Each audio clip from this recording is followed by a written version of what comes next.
নিজের জীবনের প্রতি হতাশা থেকেই মূলত তিনি এই আত্মহত্যার পথ বেছে নিয়েছেন। এই মৃত্যুর জন্য তিনি কাউকে দায়ী করেননি। চট্টগ্রামের সন্তানদের কাছে আবেগঘন চিরকুট লিখে বীর মুক্তিযোদ্ধা আবু সাইদ সর্দার গলায় ফাঁস দিয়ে বড় ছেলের বাসায় আত্মহত্যা করেছেন। ক্যান্সারের যন্ত্রণা সহ্য করতে না পেরে এমন সিদ্ধান্ত নিয়েছে বলে ধারণা করছেন পুলিশ সহ তার পরিবার। তবে ১.৫ বছর ধরে দুরারোগ্য ক্যান্সারে ভুগলেও বিগত সরকারের কাছে সহায়তা চেয়েও না পাওয়ার অভিযোগ পরিবারের। রতন দাসের ছবিতে চট্টগ্রাম থেকে নয়ন বড়ুয়া জয়ের রিপোর্ট, থাকছে বিস্তারিত। চট্টগ্রামে মুক্তিযোদ্ধা আবু সাইদ সর্দার পাক হানাদারদের কাছে মাথা নত না করলেও পরাজয় মেনে নিলেন দুরারোগ্য ব্যাধি ক্যান্সারের কাছে। গত রোববার বিকালে বড় ছেলের বাসা থেকে তার ঝুলন্ত মরদেহ হত্যার পথ বেছে নিয়েছেন। এই মৃত্যুর জন্য তিনি কাউকে দায়ী করেননি।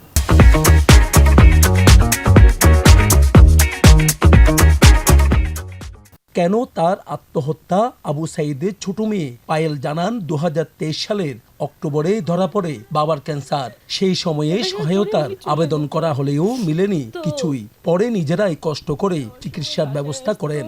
আমাদের তো অপারেশন কমপ্লিট হয়ে যায়, ট্রিটমেন্টও শেষ হয়ে যায়, থেরাপি হতে সব কিছু।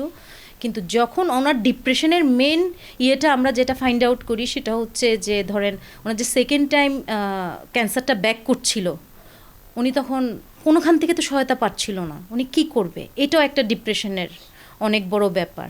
আমি হাসপাতাল থেকে আসার পর থেকে প্রতিদিনই ফোন করতো, তো ২০ তারিখও ফোন করছে সন্ধ্যায় করে, আমাকে বলে যে কেমন আছো, এখন কি অবস্থা? আমি বললাম ডে বাই ডে আমি একটু বেটার হচ্ছি।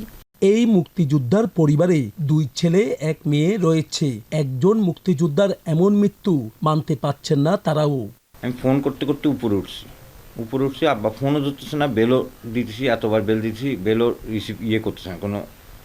আমি সিরাজ বেল বললাম, আব্বু কোনো লক করে ভিতরে ঘুমাইছে নাকি পরিটরি গেছে, একটু চলেন না ভাই, পাশের বিল্ডিংয়ের ছাদে, ওরা তো আমাকে চিনে না, ওই বিল্ডিংয়ের ছাদে যায় একটু জানলা দিয়ে ডাক দিই।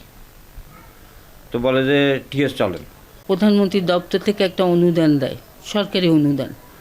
সেই অনুদানটা পাওয়ার জন্য আমরা একটা অ্যাপ্লিকেশন করেছিলাম। আমরা অনেক দিন বসেছিলাম যে ওখান থেকে হয়তো একটা সাড়া পাবো, উনি হয়তো কিছু একটা অনুদান পাবে, কিন্তু সেই অনুদানটা পাইনি। রাষ্ট্রীয় মর্যাদায় চিরবিদায় জানানো হয় এই মুক্তিযোদ্ধাকে। নয়ন বড়ুয়া জয়, নিউজ 24, চট্টগ্রাম।